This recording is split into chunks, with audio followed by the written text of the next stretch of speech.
It's DTS 206, and we've had major Forsaken story reveals, plus more information on this new weapon system, a lot like Destiny 1, but with a few twists. All that and more coming up.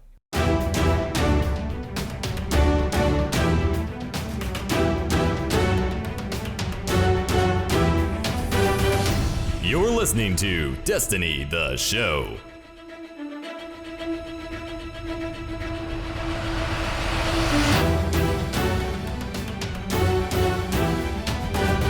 What's good, everybody, and welcome to the DTS podcast. I am BBKDRAGOON. I'm joined as always by my great co-host, Ditty. What is good, man? How was your week? My week was excellent, and this next week is going to be super busy, but this last week we recorded last week's show before the Sony conference, right? So we've got some Sony conference details to talk about. Also, this last weekend was just super awesome. In Pokemon Go, they had Community Day for Larvitar. Caught over 90 Larvitar, some shinies. That's super awesome. Larvitar? Larvitar, what gen yeah. of Pokemon is this? 2, yeah. So Okay. you didn't go past Gen 1. So No, I'm a Kanto everything boy. everything else is just alien to you. That's great, man. But it was super fun, and I played a lot of Destiny this weekend, actually, to be honest. Did you really? Okay. It was good, yeah. I had taken a little bit of a break because I wanted to grind some Overwatch. I'm over it, and I'm on Destiny 2 again, getting that grind on. Totally. Well, I actually got to play some Destiny 2 this week as well. I've been playing it every week, but it's really just to do a handful of weeklies. Not really raiding anymore. I got to be honest with you, dude. During D1 at this time, I would say I was pretty regular, hitting all of my weeklies, including the raids. Right now, I'm just hopping in, getting my call to arms done, getting maybe like the flashpoint done, that kind of a thing. But oh my word, huge story spoilers shown off. I am amazed that Bungie decided to drop such a spoiler bomb. So at the front of the show, I just want to tell people, heads up, if you've not seen the promotional material for this, which you probably have, there's some big spoilers in it, right? Huge. Yeah, and apparently they're lasting spoilers. We're going to talk about that. The new weapon system that Josh Hammer copped into the TWAB to talk about a little bit. The Dead Orbit winning the faction rally. Nobody's surprised there. Our impressions of the Sony conference, and more information about Division 2, Anthem, the Black Ops 4 Season Pass, which actually plays directly into Destiny 2's Season Pass decision, and some interesting notes about Fortnite, why it's probably always going to be in early access, or at least going to try and stay there as long as it can, right? Yeah, absolutely. All right, let's hop into the news.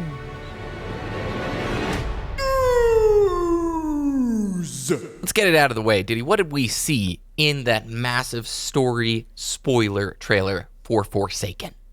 Nathan Fillion got fired. Boom. I mean, the Crow is back, the Queen's brother. Aldrin. Prince Aldrin, and he seemingly killed K6 with his own gun. Yeah, and a lot of outlets are reporting that he is 100% dead. Scott Taylor, the Destiny 2 Forsaken project lead, has said he's dead. His ghost is gone. I don't think he's coming back, did he? Yeah, it's, dead might not necessarily mean 100% gone, right? He'll probably play factors into future What, he's going content. to be a Yoda ghost?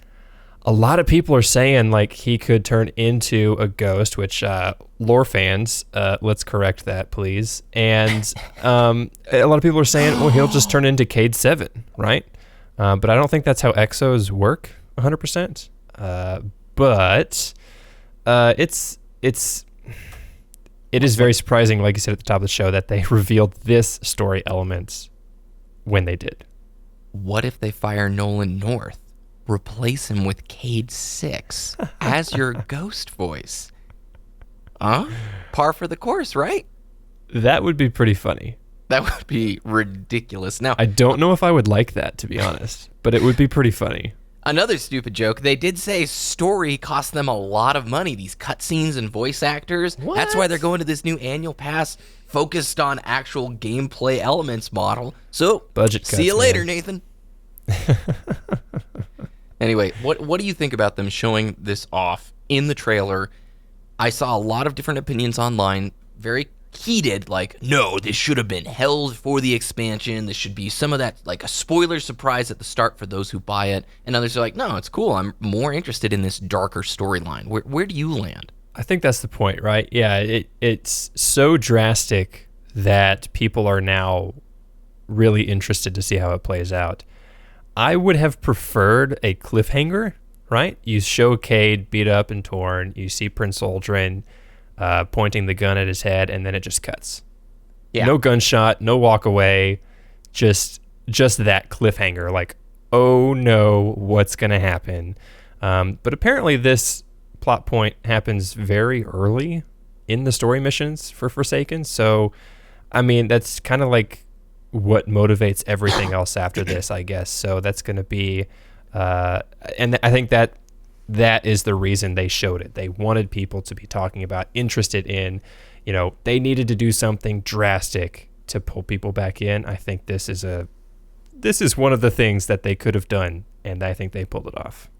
It's going to deliver, if done correctly, hopefully a satisfying revenge. And that's really the story that we're looking at from the trailers. We get to hunt the Barons and confront Aldrin. Sorry, what were you going to say? I was about to say, it has also been confirmed that Prince Aldrin ties into the raid as well, a la the Taken King. So just like Oryx with the story missions, the raid as well is going to be related to that. So it's kind of like that overarching boss that we really liked, that I really, really liked. Hopefully, that's going to be an awesome raid. Yeah, I land on the side of I'm happy with this. If Destiny 2 is already in like a perfectly great space in the public eye, then maybe you can seal this kind of story element for the actual game itself. But for me, pull out all the stops to bring new people in, and hopefully it delivers on it. And I have a hard time believing he's gone forever as well. It's pretty much the character that they have always pulled out of their back pockets to save cringy story moments just because Nathan Fillion's so freaking talented, Yeah, I mean, all of his treasure maps and loot caches are still hidden around the universe. Is the Colonel going to be the new vendor for him? That would be amazing. Yep. That would be amazing. Shout-outs to you, Aviators. I'm going to be visiting you every time I finish out my Flashpoint. Yep, exactly. A few people said, hey, can we adopt the Colonel?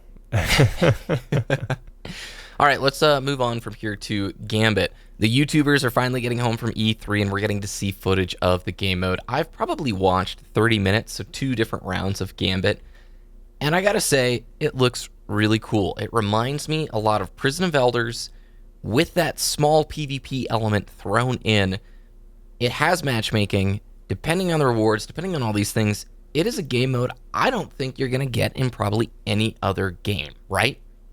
Yeah, and that was their intention, right? They said that this is something that's never been done before in a first-person shooter, and I can't name another game that has something like this. There probably is something, what about, but I know what you mean. What's the Halo 5 game type? Warzone? Warzone. No, it's got like that PvE really plus PvP. Yeah, you can't. It's. I mean, I make that comparison because it's PvE plus PvP. You're right. A little bit, but it's kind of a different goal here with Gambit, and I actually prefer the Gambit mode to the Warzone mode. I think I'm going to play a lot of this. Quite frankly, when I look at it, this looks like something I would very happily turn on because it's this happy medium to me where, to be honest, when I boot Destiny 2 up, I only do a couple of things. My Nightfalls and basically PvP for Call to Arms. And some nights, I want to throw Netflix on in the background on another monitor or something, and I just want to go chill, play some PvE. And you don't always want to have something on in the background when you're playing PvP. SPMM's a little bit tight. PC population's not crazy, so you're playing some tougher matches. And I look at this and I go, this looks like it might scratch both of those itches at once, right? Yeah, absolutely. I said it last week. As a PvE player primarily, I'm actually really interested in this because, man, that invader that comes through, they kind of have that advantage. And if you're not on your toes as a team, they could do some work. I am curious about one thing. So the invader, when he comes in, you get to see the actual nameplates above the enemy team that you're invading. Kind of like wall hacks. Think about like Widowmaker's ultimate ability, like seeing through the walls. Only this time you just sort of see their nameplates. And so I've noticed a lot of times the invaders come in with their heavy ammo out, like got the sniper up, and they're getting really sick clips. And you also have a little bit extra shield as the invader. I don't necessarily know how I feel about that. I kind of like the idea, and maybe this is a balancing thing that Bungie has play tested to death, but I have this cooler, or I don't know, more tactical, stealthy idea where you're just like swooping in and out between the enemies to try and shoot at the opponents without information about where they are on the map. You know what I mean? Yeah, that might be something that they would need to tweak, but we also have to consider that all the gameplay we've seen is from E3, right? They're not test build, yeah. Yeah, it's a test build, and also the players, everyone playing on the map, they sat in a line for however many hours or minutes to play the game. They're not really coordinated as well as they probably would be in a matchmaking at home type situation. Of course, random solo queuing would be similar, but I think that from a lot of the write-ups that I've seen and all the gameplay, if the team that's being invaded was a little bit more coordinated, they could take out that invader that's a good point. Fairly easily and fairly quickly, because it is announced when they're coming over, so they can be on the lookout. And these are people on the loud E3 show floor. I mean, it's just general public. It's not. Yeah, that's a great point. It's that situation where you have all that background noise, like the Netflix. Yeah, kind of like, I'm just going to casually do this. But there's going to be those really hardcore Gambit players that can be a little coordinated and stomp you. Yeah. All right, so let's talk about Hamrick's short update on the new weapon system. So I'm going to go through the main bullet points of what he said here. The top 2 slots are called quick slots. More freedom than ever. You can carry unique sets of primary and special weapons. When paired with the appropriate exotic, crazy loadouts like the 3 shotgun build are possible. We are returning to the Destiny 1 white primary, green special, and purple heavy ammo system, but more specific details very soon. So that's the general overview. It is akin to a D1 system, but we don't know the full exact details yet, but it's coming down the pipeline. Dead Orbit won the faction rally. No surprises there. Ditty, and then Iron Banner Control is coming back this week. Any last thoughts on the TWAB? I mean, when you read the ammo changes, it's like, well, isn't that what they have now? But I guess that's what the future details are going to be about. And then the Iron Banner, like you said, is active this week, Tuesday, June 19th through June 26th. The game is Control. Yep. All right, so let's talk about the Sony conference. Other than being, I knew and you knew probably a month before, they were tweeting, hey, the Sony conference is here. We're focusing on like our 4 big pillar standouts. It's not going to be the same kind of year that it was last year. I know you and Sanic were probably very excited about one thing, right? Yes, the Resident Evil 2 remake officially being confirmed. She was so happy and excited that they finally revealed that. And she's part of she follows the Resident Evil subreddit and Discord. Yeah. So there were rumors that this was going to be announced, but when the gameplay or when the trailer came up, it was like from the perspective of a mouse. It's like, okay, what is this VR game that we play as a mouse? Ratatouille VR? Yeah. And then it showed the main character Leon, and just very emotional. She went nuts. Yeah. She told me afterwards that as soon as she saw the bottle of liquid spilled over, she's like, this is probably Resident Evil. Yeah. Immediately, like when the trailer first started. So she's very excited about that. We actually have to dig the GameCube out of storage so that she can play the original Resident Evil 2 remake on the GameCube, because that is, listeners, I confirmed this from a few weeks ago, this is her favorite Resident Evil game. That's so awesome. This is going to be just super exciting. That's very cool. We're going to have to get a PS4 Pro because of it. Like it's so visually stunning. We're going to have to get a PS4 Pro. So before your PSVR has support or something like that. That's going to be crazy. Yeah. PSVR plus the PS4 Pro is going to be insane on that game. If VR comes to Resident Evil 2 Remake.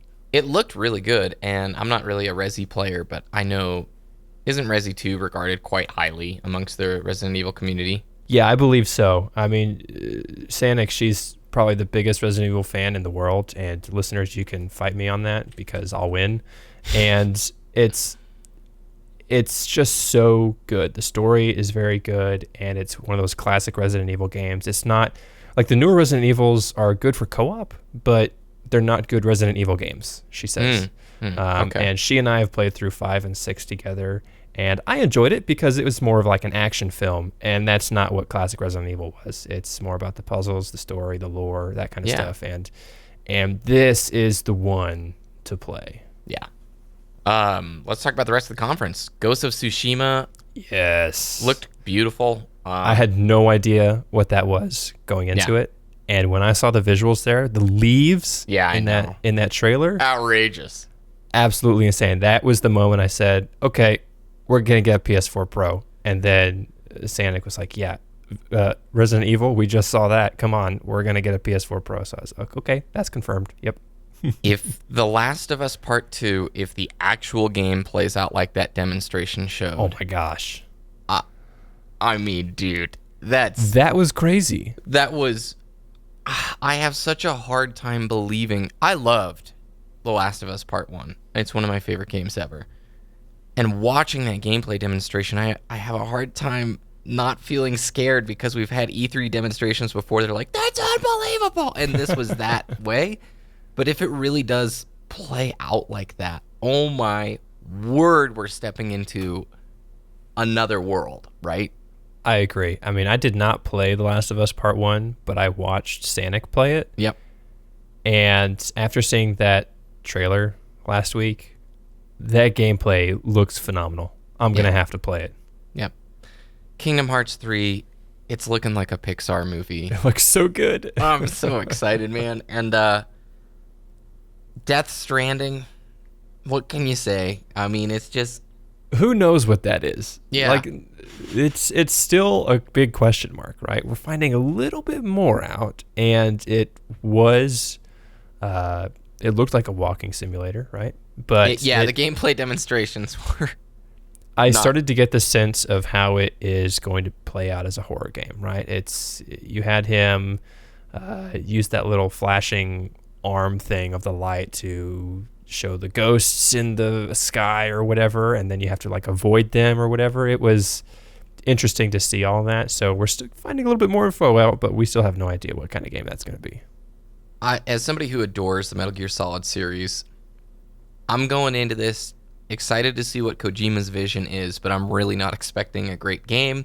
I'm expecting a cult classic. Yeah, a weird story, a hybrid film, and I'll just see whatever his creative vision will be. But I saw some funny tweets saying, like, man, Amazon Prime, even after the collapse, will go to great lengths to deliver your packages. Pretty good. And that is pretty awesome. A lot of people thought the Sony conference is like the loser of the event. I don't think so. I just think it was so weird the way they handled like moving people from different place to place. It felt unnatural, right? It did. And I actually really liked the intro, right? They had the tent set up that kind of mimicked the Last of Us trailer, which is the first one that they showed. Yeah. And the flute player, the Japanese flute player, the player himself was not Japanese, which was a huge controversy, apparently. They're like, why couldn't they just get a Japanese player to play the flute? Well, apparently that dude is like a master of the instrument, like one of the 2 or 3 people in the world that has mastered that instrument and has dedicated his life to it. Wow. And I thought that was actually super, super awesome. I really liked that presentation a lot.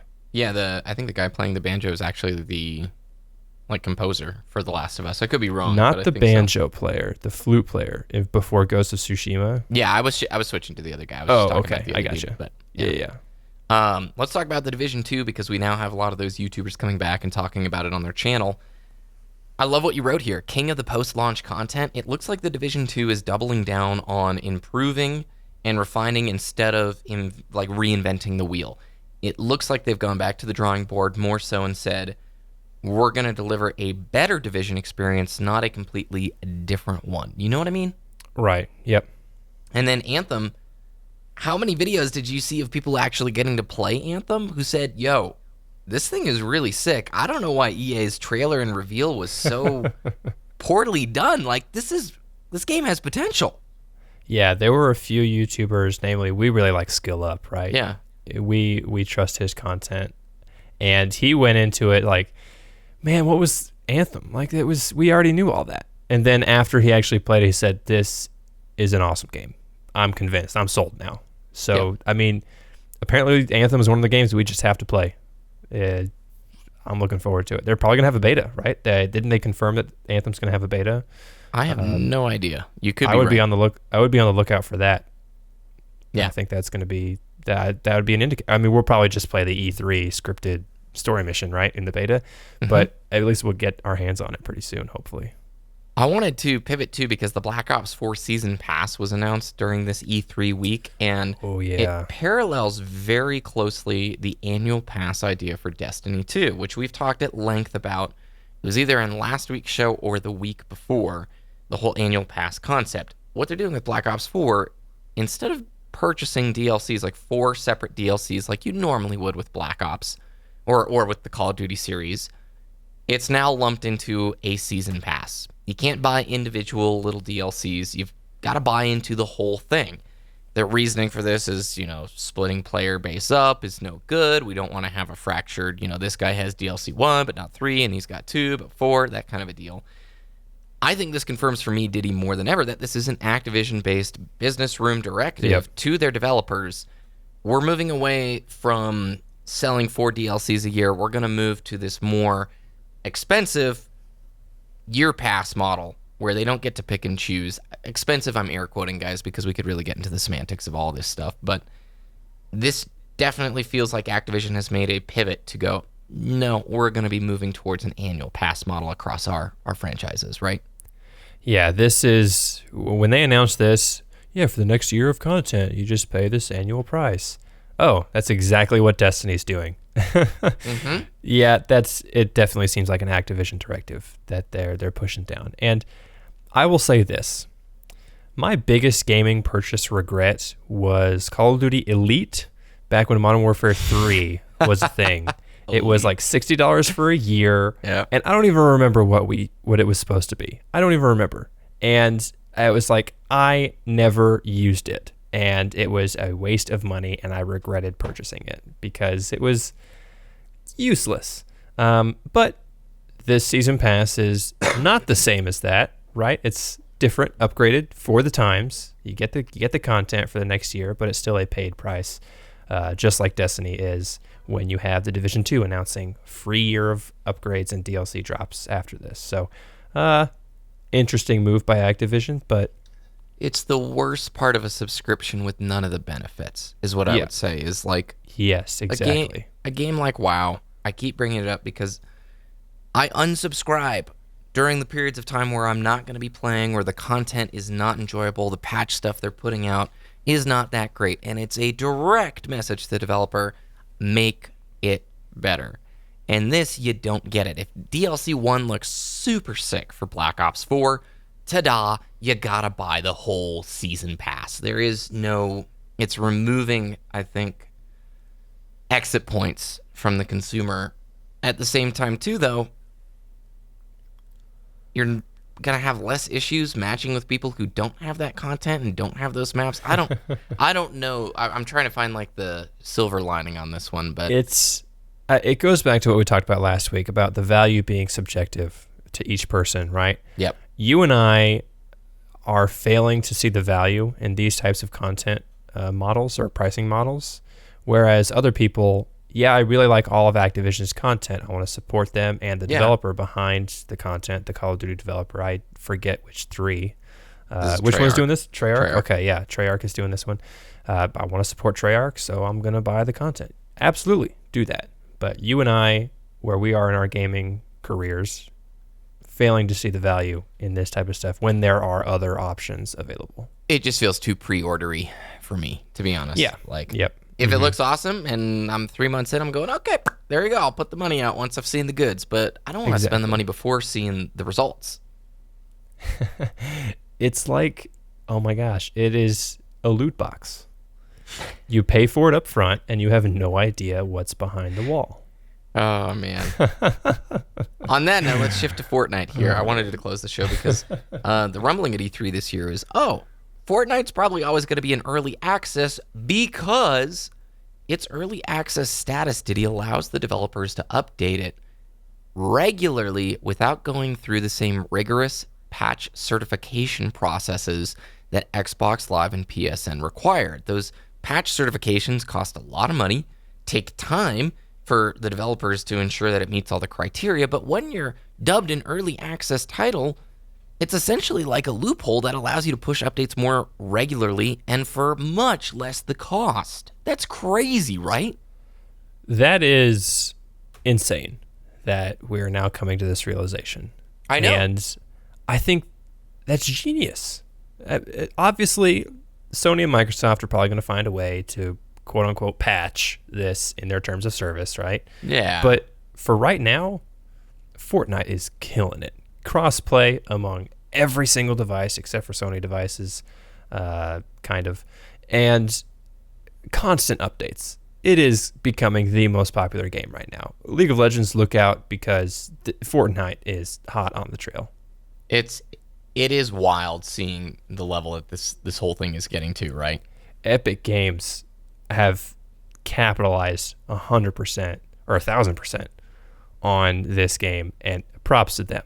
I mean, one of the guys at Epic Games, he goes by Arctic online. He used to be a Gears of War pro player, and I watched his content for a while. He's a part of the Fortnite team, and he's awesome. I approve of him significantly. He's doing a great job. This PSA brought to you by Ditty. I mean, I'm sorry, everyone at Epic Games, I just have to applaud them, because when Fortnite started coming up after PUBG, I'm like, okay, this is crap. Battle Royale games are not going to happen.